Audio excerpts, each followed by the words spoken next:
Olá pessoal, tudo bem? Aqui é o professor Tarcísio Teixeira e eu quero gravar um assunto hoje que é em paralelo às áreas que eu trabalho.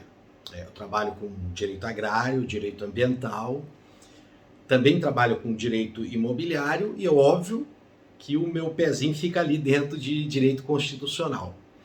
Por isso, eu tenho uma certa proximidade, né, com os direitos fundamentais ou também chamados, né, direitos humanos.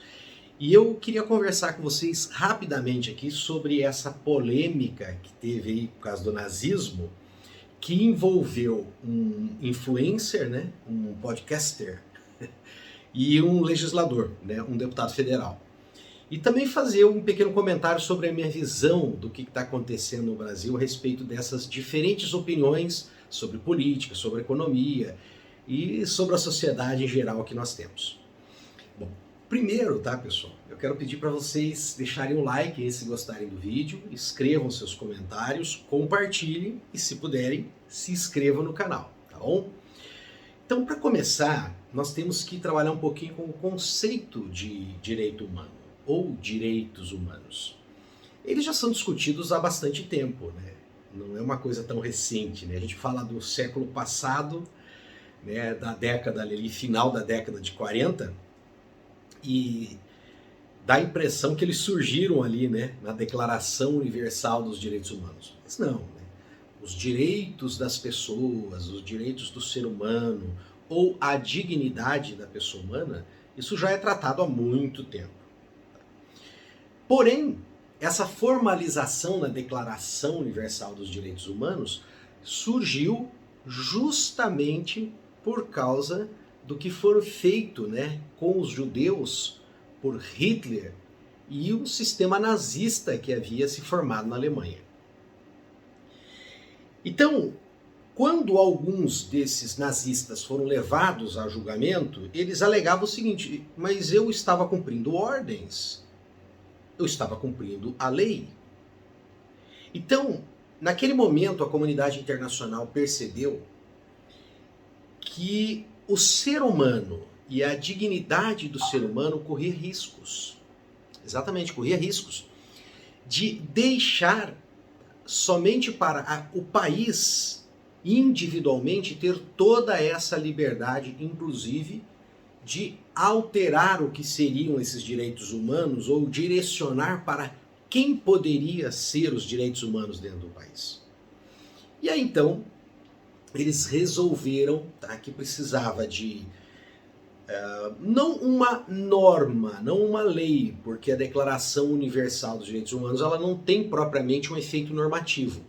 Depois, é lógico, foram criados os tratados, e esses tratados sim têm, né, efeitos legais, inclusive quando eles são incorporados à Constituição, como é o caso brasileiro. Mas que fosse pelo menos uma carta de intenções declarando que alguns direitos, que seriam aqueles direitos humanos para preservar a dignidade da pessoa humana, ela transcende ao país e a liberdade, a soberania que aquele país tem de legislar. Ou seja, se assume com essa Declaração Universal dos Direitos Humanos que os direitos que devem ser preservados a cada indivíduo supera, transcende aos direitos que podem ser positivados por aquela nação. Então, os países não deveriam, acabam fazendo, mas não deveriam legislar, criar legislações, normas, regras que ofendem esses direitos. E esses direitos humanos, eles não têm uma lista pronta. Na verdade, nós vamos descobrindo com o desenvolvimento da história, com o desenrolar da nossa história enquanto sociedade humana, quais são esses direitos. O que nós temos como foco, como base é a busca de satisfazer a dignidade humana, ou vida digna. E quanto mais a sociedade evolui, mais dignidade nós podemos propiciar às pessoas, então esses direitos humanos vão sendo ampliados. Por isso que você escuta aquela expressão de Direito de primeira geração, direito de segunda geração, de terceira geração, já estamos aí quinta geração. Na verdade, ninguém pode afirmar aonde deve encerrar, qual que é o limite da nossa dignidade. Consequentemente, não tem como você dizer aonde acaba, né? E qual que é a lista fechada dos nossos direitos humanos. Mas alguns já estão muito claros, como, por exemplo, toda nacionalidade, toda origem, todo idioma, toda forma cultural deve ser respeitada. As pessoas não podem ser discriminadas por sua origem, por sua religião, pela sua cultura. Isso faz parte da sua dignidade, daquele grupo específico. E o que pregava, praticava e foi normatizado pelo nazismo? Justamente a extinção de grupos. Era declarar e positivar que existia uma raça humana superior. E que essa raça humana superior teria o direito de eliminar o outro grupo. Então talvez as pessoas não saibam, porque eles conhecem o nazismo como aquilo que foi concretizado. Mas eles não têm ideia, muitas vezes, por falta de conhecimento histórico, de que aquilo que foi concretizado foi transformado em regra. Era o propósito do Estado fazer aquilo. Então você não pode apoiar nenhum sistema que tenha como propósito, que tenha como fundamento da sua razão de existir, eliminar outros grupos, ou mesmo considerar outros grupos, outras etnias e outras nações como inferiores à sua. Por isso, então, que hoje, nações como o Brasil, que visam respeitar os direitos humanos, e quando estão esculpidos na Constituição direitos fundamentais, e consequentemente querem lutar pela dignidade da pessoa humana, declaram a tipificação, ou seja, a criminalização de você divulgar, incitar ou mesmo induzir as pessoas às práticas nazistas. E aí então nós chegamos nos dois personagens, o influencer e o deputado federal. São duas análises distintas, mas elas têm um ponto de confluência. Primeiro, quanto ao influencer, que bom que a internet trouxe toda essa liberdade para as pessoas se expressarem. E aqui estou eu fazendo uso dela. Todavia, algumas pessoas adquiriram muita fama, como pelo que eu vi no histórico desse jovem, através de jogos, que é o que ele fazia. Ele jogava e ele atraía então uma multidão para acompanhá-lo. Então ele tinha visibilidade.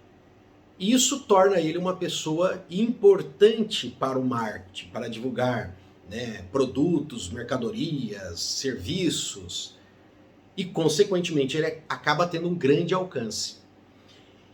E falar de política, falar de sociedade é um tema quente, atrai as pessoas, dá mais visibilidade ainda. Tanto que o podcast dos dois jovens ali se transformou num podcast de política, né? Diversos políticos foram entrevistados. Então há esse salto sem o devido preparo.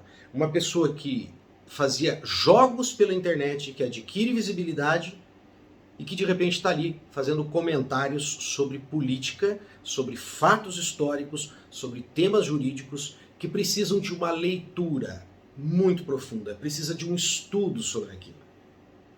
Até mesmo os jornalistas profissionais, eles gastam muito tempo estudando e consultando profissionais para darem uma opinião. Então, que esse rapaz seja de exemplo para a internet. Que essas pessoas que adquirem fama na internet por serem jogadores conhecidos, serem artistas conhecidos, serem jogadores de videogame conhecidos, não podem, sem o devido preparo, sem o devido estudo, começarem a dar as suas opiniões sobre temas tão delicados como esse. Ou pelo menos não dar a sua opinião, como ele fez, no intuito de estar defendendo uma ideia. Porque se ele estivesse fazendo no tom de questionamento, por que ocorre isso? Seria diferente do que ele fez, porque ele fez uma afirmação.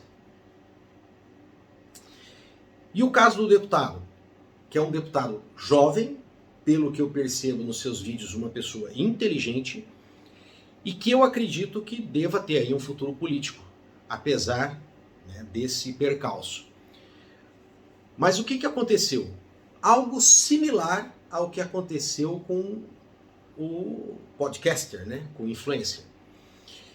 As pessoas vão se tornando importantes porque vão dando opiniões, elas se tornam importantes porque adquirem, né, são eleitos, adquirem então um cargo público, e vão tendo uma certa autoconfiança em dar opinião de tudo. E cuidado, né?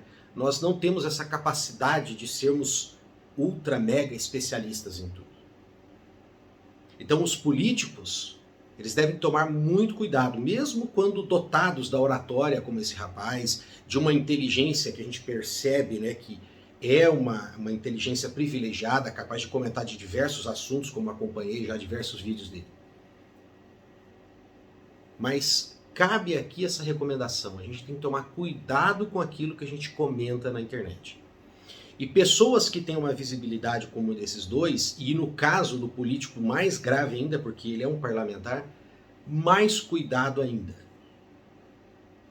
Então reflitam, pensem sobre isso. Que a internet já tem um problema, né, das mentiras propagadas propositalmente com interesses. E agora a gente corre o risco também pelas opiniões não refletidas, não estudadas, não pensadas sobre determinados assuntos. Apesar da internet nos dar muita liberdade, a necessidade de investigar, pesquisar e refletir sobre aquilo que a gente fala ainda continua a ser muito importante. Muito obrigado aí, espero que isso ajude você, inclusive você que é influencer, você que é político, que quer comentar sobre determinados assuntos. Eu espero que esse vídeo aqui também sirva como uma reflexão para você pensar e evitar de você cometer esses erros no futuro. Um abraço.